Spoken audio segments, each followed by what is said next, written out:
ओम नमः शिवाय। मेरा नाम प्रत्युषा कर है। मैं कक्षा 4 में पढ़ती हूँ।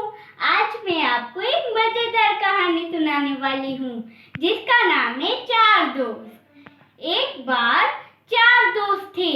चारों को पढ़ाई करना बिल्कुल भी अच्छा नहीं लगता था। चारों पूरी रात पार्टी करते रहते और एग्जाम के पहले दिन भी वो पार्टी ही कर रहे थे। और इसलिए उन्होंने सोचा कि वो टीचर से जाकर झूठ बोलेंगे और एग्जाम और कभी दे देंगे। पार्टी खत्म होने के बाद उन्होंने टीचर के पास गए और टीचर से झूठ बोलने लगे कि कल रात हम एक शादी में गए थे। शादी से लौटते वक्त हमारी गाड़ी का टायर पंक्चर हो गया और हमारे गाड़ी में एक्स्ट्रा टायर नहीं थे और इसलिए हमें गाड़ी को धक्के दे देकर घर तक लाना पड़ा। कल रात हम इतना थक गए थे कि आज एग्जाम देने की हालत में ही नहीं है।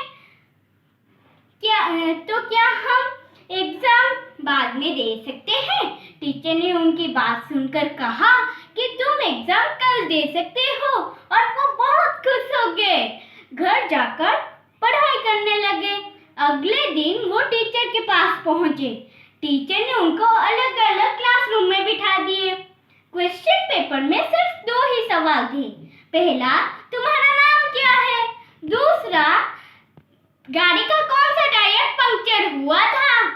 चारों ने झूठ बोला था, इसलिए चारों के उत्तर अलग अलग थे।